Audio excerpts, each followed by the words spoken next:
So let me tell you about this guy who started out his career in Hollywood by making comedies, but then woke up one day and said, hey, it would be pretty cool if I made a horror movie. So you know how this goes. He sat down, he wrote a script, he took it to a bunch of studios, they all told him to get lost, but unlike a lot of people out there, he didn't give up and he eventually got his script funded. And I'm glad he didn't give up because the movie he made was called Barbarian, which if you haven't seen it is one of the coolest and most original horror movies to come out in the past like 10 years. After he shot Barbarian, he knew he was making something cool, but then everything got thrown out of whack when his best friend tragically died. It absolutely wrecked him, but he decided to take those feelings and pour them into a new horror movie script, and he ended up writing another movie called Weapons. It just came out, I saw it last weekend, and I'm not kidding, as soon as I finish this video, I'm heading to the theater to see it again because somehow it's better than Barbarian. Like for real, it's a step up in every way. It's definitely scary, it's surprisingly funny, but the thing that makes it stand out as the best horror movie I've seen all year is that it takes a huge swing for its ending and hits an absolute out of the park home run. Oh yeah, before I forget, the guy's name is Zach Cregger and he is 100% a real one.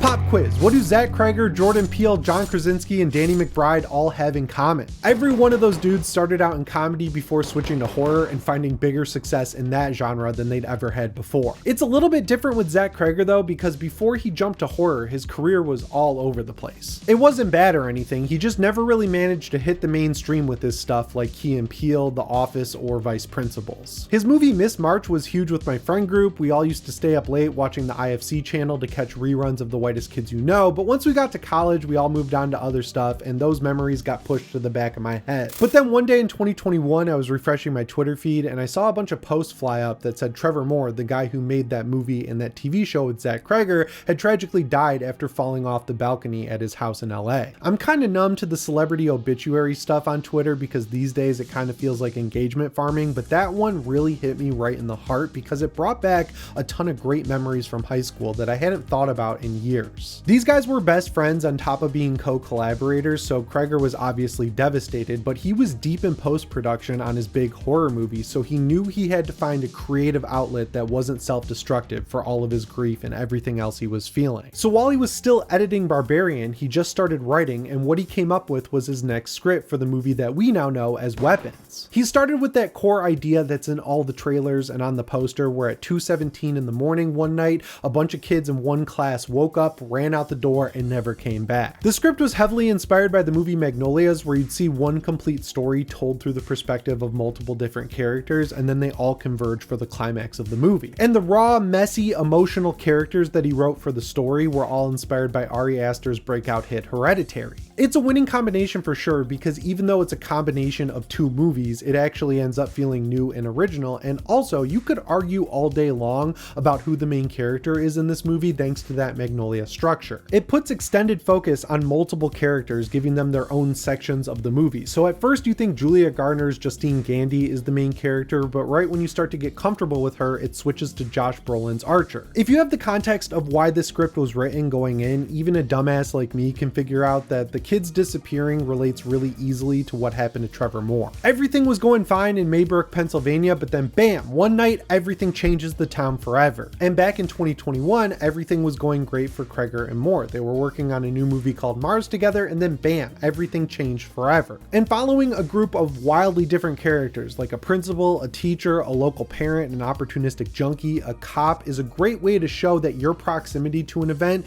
can wildly change how you're going to feel about it in the aftermath. And then when you throw in the Hereditary style writing that really fleshes out these characters and makes them feel like people, it captures your attention over and over again and stops you from getting lost when it moves forwards and backwards through time throughout its runtime. When Cregger talks about it, he completely undersells how well he wove these different stories together, and I really sat there and thought about any point in the entire movie where something didn't line up or the timing didn't work, and I came up with nothing. And I'm sure that person whose hobby is finding plot holes in movies and complaining about them online is already furiously typing a comment letting me know every plot hole I missed, but I'm just going to save you some time and let you know that's not the point. The point is that if there are any plot holes, it doesn't matter because the movie is so well made and well edited and well written that I just straight up didn't notice. It's one of those movies that's over 2 hours long but absolutely flies by, and then you check your watch and get excited because you see there's 30 minutes left. It's paced so well. Everyone in this movie feels perfectly casted in their roles, and I'm not just glazing it for the sake of it. It's honestly kind of insane that everyone feels so perfect because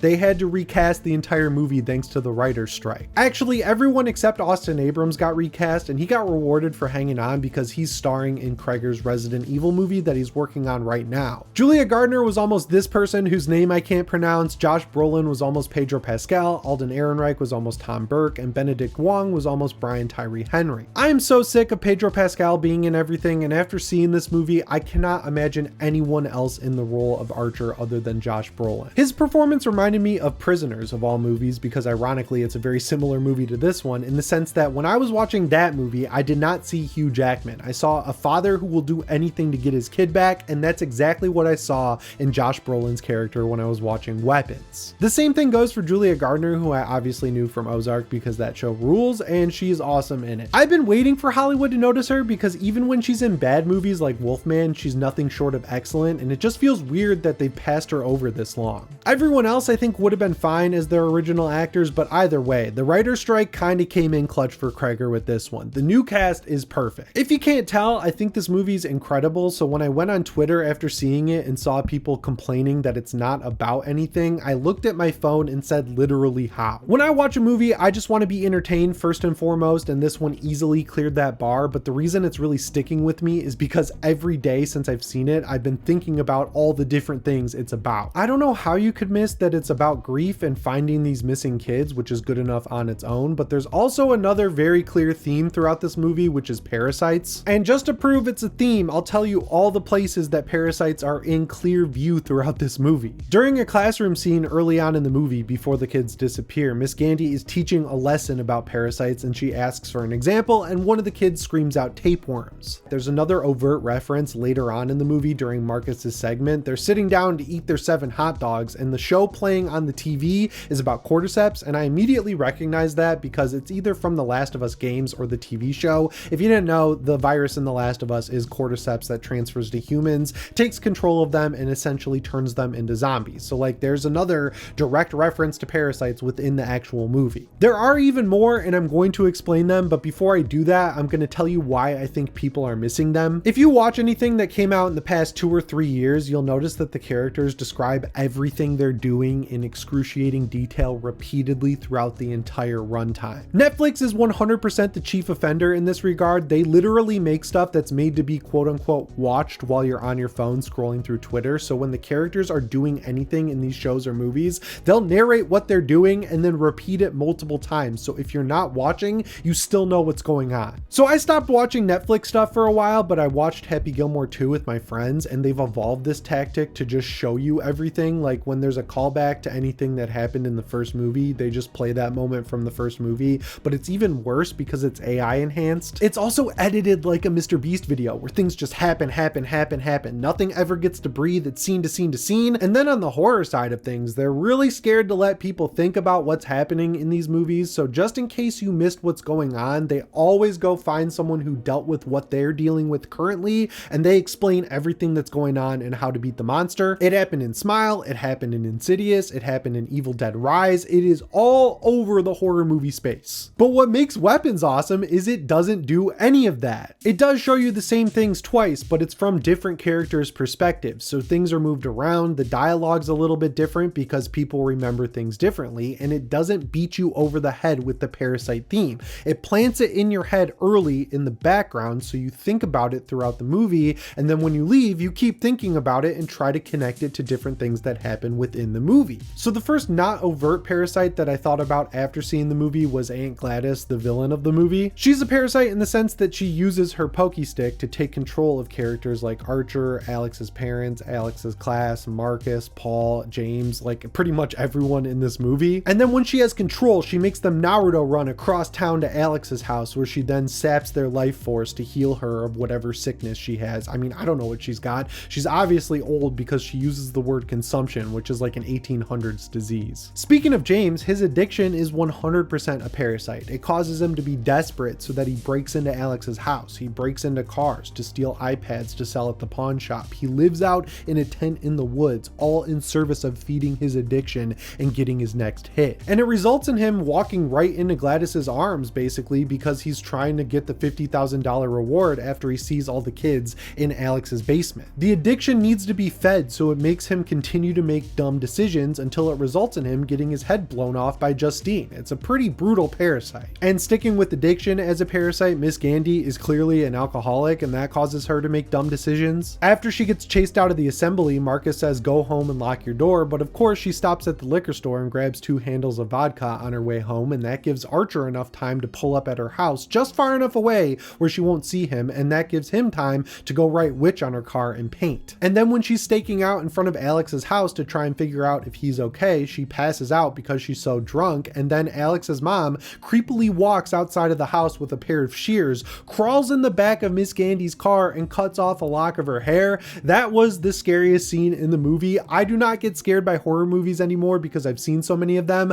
I was literally like actually Scooby-Doo style biting my nails during that scene. It was excellent. People who use Blue Sky, I've got you covered with this one. The Maybrook police are definitely parasites. They're taking people's tax money and they aren't doing their jobs. Like, they should be out on the town looking for these kids. Archer gets pissed about it, but instead they're chasing down a drug addict and beating him up illegally. And even I'm a parasite because please subscribe to the channel. It would really help me out. Also check out the Patreon. It's free to follow, and I post all the uncensored versions of these videos there for free. So if you want to be extra cool, toss me $4 a month so I can continue to make these videos. There are way more parasites in this movie, so you should go check it out and try to find them yourself, because that was 100% Cregger's intention going in, and being able to think about a movie after you see it is a rare treat, really, if you think about it. A lot of them are not very good. I figured out that's what he wanted because after I saw the sequence in the movie where the big AR-15 is floating over Alex's house and has 217 printed on the side of it, I was like, what the hell is this guy trying to say with that? So I Googled it, and he said he doesn't know. He thought about it while he was writing the script and knew it had to be in the movie, and he's excited to see how the audience interprets it. The movie is not there to reinforce what you think, and I think that's why it's bugging certain people. The major distinction between something like Weapons and another movie that doesn't hold your hand like The Lighthouse or Skinamarink is that those two movies have extremely light plots, if any at all. Whereas with Weapons, even if you don't want to engage with its deeper themes, the story on the surface is well told and entertaining, so you could just have a good time at the movies if that's what you want out of this one. It's not trying to make some political indictment or raise awareness on a societal issue, it's just trying to tell you a well-written story. And what's the final piece of a good story? The ending. Duh. When it comes to horror movies, you can get away with a lot of stuff as long as you nail the ending. You can neatly wrap things up so people leave the theater with a smile on their face, or you could take a huge swing and blow the barn door off. I'll take the second option every time because when that lands, I think about the movie for months after I see it instead of forgetting about it by the time I even get home. Cregger has made it absolutely clear in both his movies that he's a big swing guy, but the way he gets there in Weapons is different than the way he gets there in Barbarian. Both movies take huge swings, but they take them at different points in their run times. Barbarian starts out as a pretty standard creepy house movie where the main character Jess double books an Airbnb and has to figure out whether or not the guy who's also staying there is going to kill her. But then halfway through the story, the entire thing flips on its head when she discovers a tunnel in the basement that reveals a 9-foot inbred monster who's obsessed with the idea of having a baby. I was hooked by the first half because it was really well made, but once it switched, I was fully on board because, I mean, how many movies are there where you get to see a 9-foot tall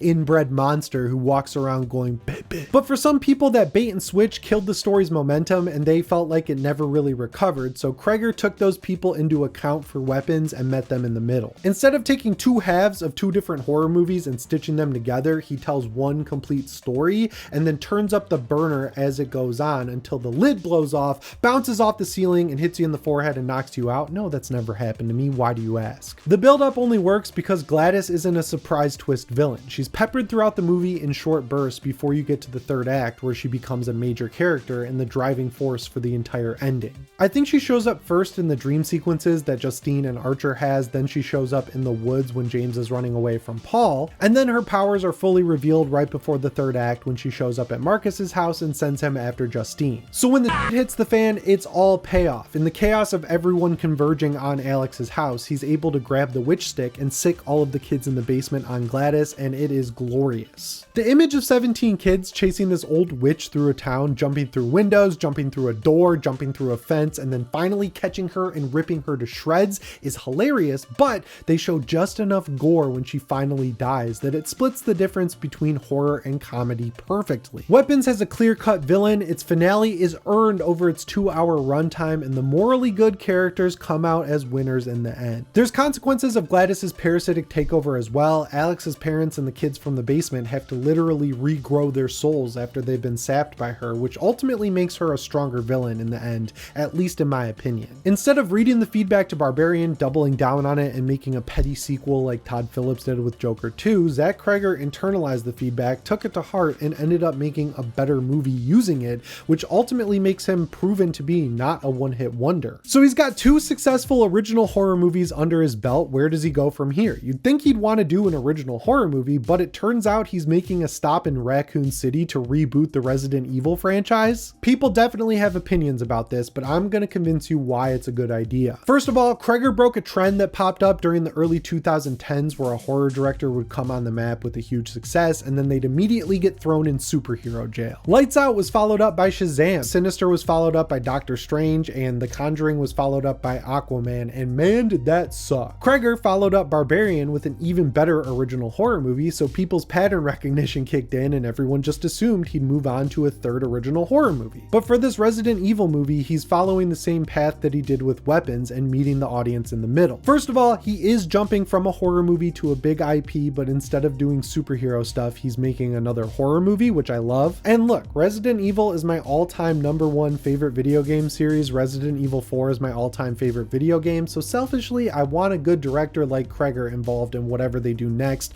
after the last one, because Welcome to Raccoon City was dog. And after that rushed mess, which I'm 100% certain was only made so that Constantine Film could keep the rights to Resident Evil, the bar is so far below the floor. Like, it's all the way down in Richard Brake's creepy tunnel basement from Barbarian. It's way down there. So Cregger had a lot of leverage on this project, and he decided to get sneaky with it by taking a script he was already working on that he realized he could just switch to Resident Evil. So it's an original movie that takes place in the world of Resident Evil. He's also not going as high concept with it as Barbarian and Weapons. He said it's going to be his Evil Dead 2 moment, which, like, if you want to sell me on a movie, just invoke the name of Evil Dead and I am there day one no matter what. And this is going to shock you, but he's actually learning from the mistakes of the franchise's past. So instead of telling a story using Jill, using Chris, using Leon, and completely ruining them like every movie did before, he's not going to have them in the movie. He's just telling an original story that takes place during Resident Evil 1, 2, and 3 in Raccoon City. It involves an organ courier, which sounds excellent. And finally, just to back myself up even more here, I've listened to every interview this guy has done about Weapons, and I'm 100% convinced as a gamer that he is also a gamer, so I don't think he's going to do us wrong with Resident Evil. But for those of you who refuse to see it because you can't get on board with IP horror anymore, you also have nothing to worry about because he's confirmed that he has plenty of other original scripts that he's willing to make right after he's done with Resident Evil, and because Weapons overperformed at the box office,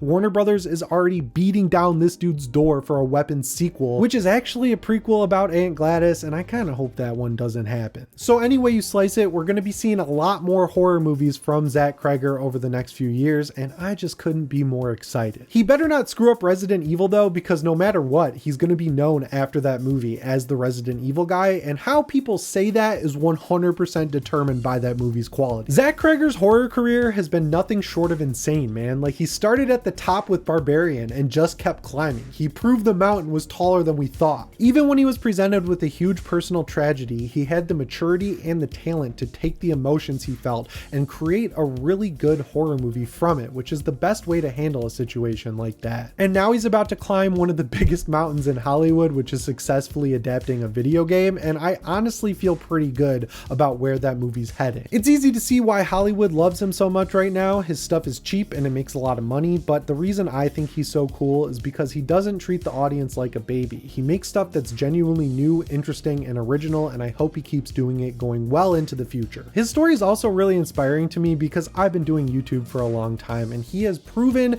as a fact that it is never too late to start over and make something incredible, and that's exactly what I'm trying to do here with Real Ones. And the thing that makes him stand out the most is the reason I think Weapons is going to be the best horror movie of 2025, and that's the fact that he's not afraid to take take big swings and absolutely hit massive home runs. So in summation, Barbarian rules, weapons rules, Zach Cregger rules, and he is 100% a real one. Anyway, guys, that's all I've got for you in today's video. I've got plenty more to come. Thanks for sticking with me here on Real Ones. I just had to take a step back and refigure out the format for this channel, and I think I finally nailed it. There's a new video coming out very soon that's about why we've had 16 years of nothing with Friday the 13th. Check out the Patreon, subscribe to the channel, follow the Patreon for free, and please toss me $4 if you can afford it. Anyway, guys, as always, my name is Jimmy Champagne. I'll see you in the next one. Thanks for watching, and shape on.